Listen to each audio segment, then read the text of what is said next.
Thank you so much, Kitty, for that lovely introduction.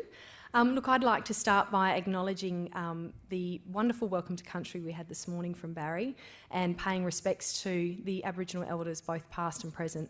And I think they deserve specific acknowledgement because the role they've played in helping to unlock the Pilbara and specifically Karratha has been instrumental in the journey that you've seen displayed this morning. I'd also like to thank, obviously, our Premier this morning and Minister Redmond for their fantastic introduction. And they've set a lot of the scene and given you all the facts and figures, so I'm not going to go there again. But it certainly is a testament to the leadership we've had over the last period of government and how we've achieved the outcomes we have. To Chris Adams, well done. Congratulations on a great period, especially over the last couple of years, and thanks for your introduction. And to Mayor Peter Long, congratulations on being Karratha's first mayor. That's a fantastic achievement and a real testament to the council to push through with the city status, because I know it was a contentious topic over the last period. To John, Robin and the team, you continue to astound me. The chamber in Karratha punches above its weight, and anyone that knows John and Robin knows that there's no limits to what they're able to achieve. So this event is quite a significant thing, I think, for people that have been involved, because it really gives us a snapshot on what's happened over a very, very short period of time. So for me, it's a real honour to be asked to speak at such a landmark event for Karratha. And I've had the opportunity to stand back for the last 2 years and watch the city of Karratha as it's continued to evolve. The opening of the leisure centre, the achievement of city status, the redevelopment of the airport and the ongoing revitalisation of the city centre. All critical pieces of the jigsaw puzzle that have marked the journey from mining town to city of the north. So when asking the question about whether the region in and around Karratha is nationally significant, the answer has been and continues to be yes. However, as the city of Karratha steps into a new light, as a growing population base as well as an economic powerhouse, it's the views of the nation's population, the decision makers in cities around the country and investors in markets around the globe that truly matter. The question about significance can have many guises. It can be economic, environmental, cultural and social. Economically, from everything we've heard this morning and everything you all know, there can be no debate around the role that the city of Karratha plays in the nation's economy. With the blessing of diversity, exporting oil and gas and iron ore, the port city has a market mix which is unparalleled in the Pilbara. With recent construction phase now coming off its peak, the city of Karratha is seeing record export levels as the new baseline. The progression of the Anchortel port to final investment decision will only add to the capacity and further dimension to the city's economic might. Environmentally, the city boasts the Dampier Archipelago with marine biodiversity that rivals the Great Barrier Reef, the Millstream National Park with gorges the standard of the Kimberley, and the dramatic rock formations of the Burrup Peninsula. From a cultural perspective, the history and cultural artefacts of the Aboriginal people are recognised globally, and the artwork created by artists locally today is amongst the best in the country. However, when we come to the social question, the answer is more complex, and it plays into the intricacies of regional development more broadly. When I sit at the Infrastructure Australia board table, we ask the question about national significance often. When we look at an investment of funds into an infrastructure project, the measure of national significance is whether the project would have an effect on gross domestic product, either due to an increase in economic return or through an increase in productivity. Productivity largely comes back to how efficiently an economic ecosystem functions or how a population base operates.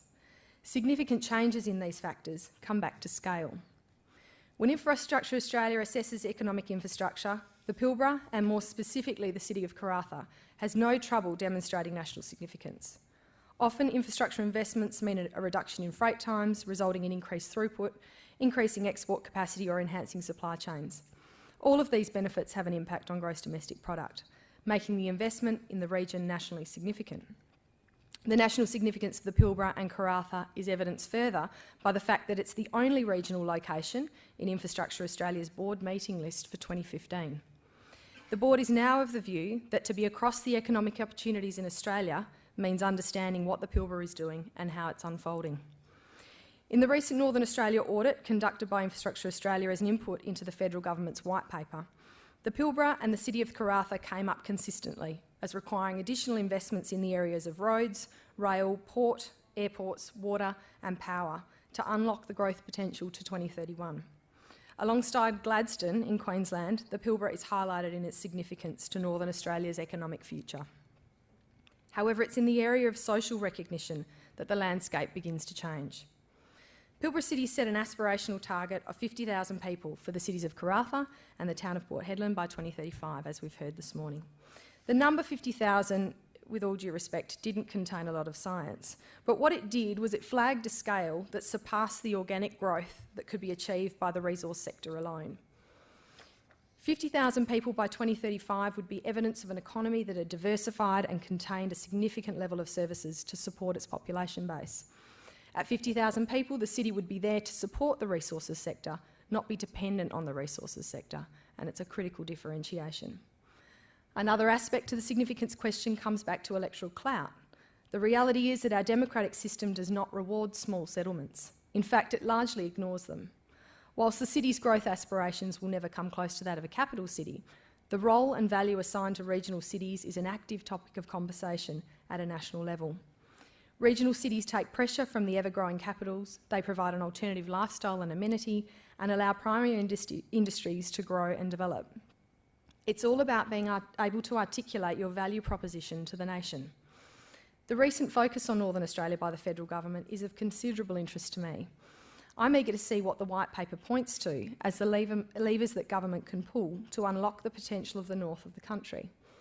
The reality is Northern Australia hasn't developed like the rest of the nation because the market's been absent, or where it was present, it hasn't developed at the same pace.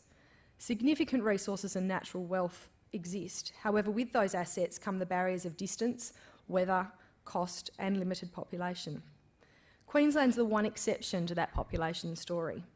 Their economic development journey was characterised by organic growth through a combination of mining, agriculture, tourism, defence, and ultimately social and professional services to support their growing population over a period of decades. That slow organic growth has built a complexity and resilience that other parts of Northern Australia have not seen. When you consider the size of the infrastructure deficit for the nation, the reality is that regional areas must begin to face the reality of sustainability. When we look ahead 30 years, we're likely to see less regional towns rather than more, but those settlements will be larger and more productive. Infrastructure investment is most efficient where populations are large to ensure the assets are maximised. Where the government balance sheet's coming under increasing pressure in the coming decades at all levels of government, the luxury of small, remote settlements will come under increasing scrutiny. I reflect on the Economic Development Conference that was held in Karratha in 2008, Riding the Boom, and some of you may have been in the room at that time, where Gary Gray made some fairly pointed comments about the way that the Pilbara was viewed in Canberra. He said that the view was that the region would continue to deliver the value to the nation regardless of the population that lived there, because it was in the interests of resource sector shareholders to do so. In short, the region was seen as an engine room that would be fuelled at any cost, leaving the population that served the region as passengers on a journey. Take it or leave it. He told the audience to stop whinging and waiting for Canberra to fix the problems. He urged people to find solutions and take responsibility for their own future. With the support of Pilbara Cities announced shortly after, that's exactly what the City of Karratha has done.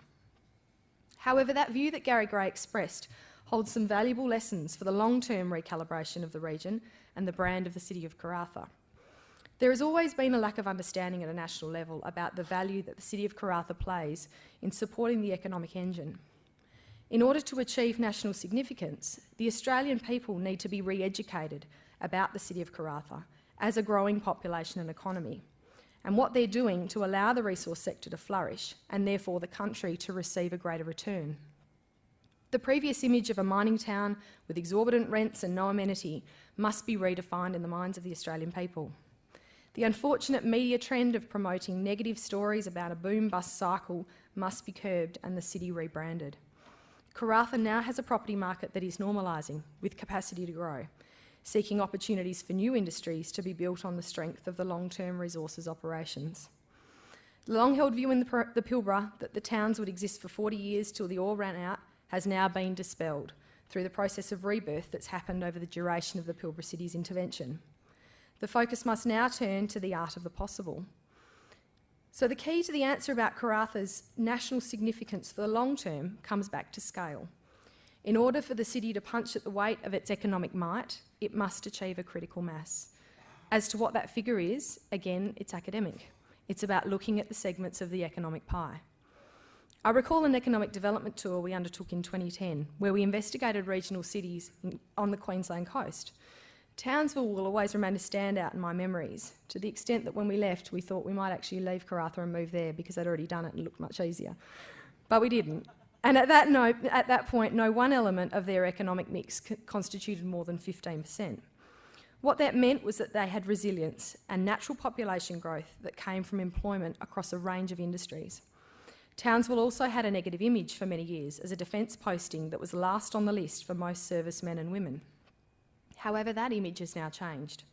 With a concerted effort on diversification and a significant revitalisation, Townsville is now a regional city of choice, with diverse lifestyle opportunities and sought after employment. The announcement of Pilbara Cities, as everyone said this morning, took place at the Dampier Yacht Club for the city of Karratha 5 years ago to the day on the 23rd of November. That announcement was teamed with a bold vision, unprecedented funding, and a government will to change the growth trajectory and market forces of the region. With that powerful combination came the backing of the private sector and the cooperation of government agencies, maybe with a little bit of wrestling from Chris, which has resulted in the outcomes we see today. Government funding was leveraged several times over. The social and aesthetic improvements are tangible, and now the city is at the point of baseline, creating a level of service and amenity that provides for a moderate amount of growth. Everyone that visits the city agrees that it's been a dramatic transformation in a very short period of time. Everyone that was involved in its transformation will agree that it took a significant step change in business as usual, with aligned leadership and a thick skin to make it happen. Those ingredients are difficult to maintain for an extended period of time. So where to from here? For the city of Karratha to take its place on the national stage, it needs scale. The level of population and economic diversity that provides economic resilience. A level of resilience that means that a transition off a construction peak doesn't cause the market to stall. That the decision to invest is no longer reliant on the price of a tonne of iron ore rather than the level of interest rates. For the level of private sector investment and interest in Karratha to be sustained over the long term, investors want confidence that the economy will withstand the twists and turns of the resources sector cycles. They want to know that government doesn't need to intervene to make the numbers work. They want to see a healthy level of competition between market participants. That's the goal the city of Karratha must have in its sights. The period of economic consolidation that's evident right now is the breather that we begged for 4 years ago. It's the phase that allows for innovation, for small businesses to start, for tourism to begin to re-establish its foundations, for services to emerge to support the growing population. The Pilbara City's intervention should remain just that, an intervention, which recedes over time. Anything more than that would create an unsustainable false market. For the city to achieve national significance in all its guises, it must continue to grow in size, diversity, and therefore resilience. Sir Charles Court made similar predictions about the growth of the Pilbara in the early 70s, talking about populations in excess of 100,000 people. But left to the market, without an intervention like the Pilbara Cities, that did not happen. Pilbara Cities has created the turbo boost that the city needed to propel it forward into the 21st century. However, history has shown that transformational change requires long-term, sustained effort. At no point should the focus be taken away from resources, as that's the backbone of the city's economy. However, attention should now be firmly focused on unlocking opportunities to expand the economic pie. The city must clearly define its competitive advantage to the market, both regionally and nationally. A range of opportunities to diversify have been identified over time and are being explored.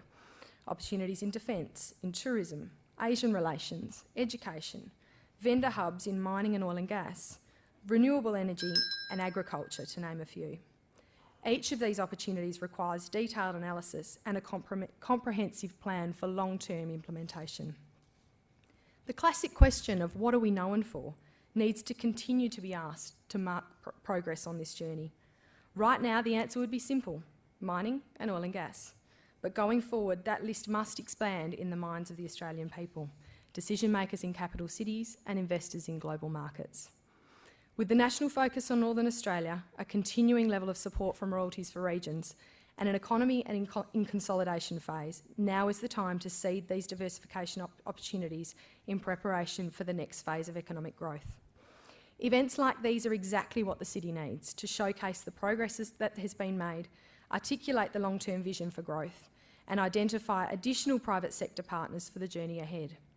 This phase of growth requires partners who are not involved to ride the boom, but who want to be part of the long-term transformation of Karratha to a nationally significant regional city.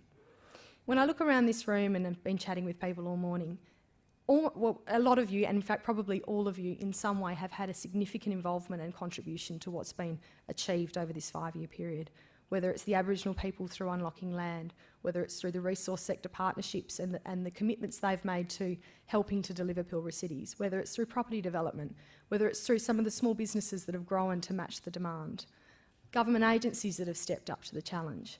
This is not an exercise for one person. The leadership that's been shown through that period, politically and locally, has been significant in delivering on this. That phase was exciting and it needed to happen, and it's been achieved. The next phase is going to be harder because the returns won't be as high. The effort will take longer, and it's about a commitment to the long term. In my personal view, I think Karratha is perfectly placed to achieve that vision, and I can't wait to see what the next 5 years has in store. Thanks so much.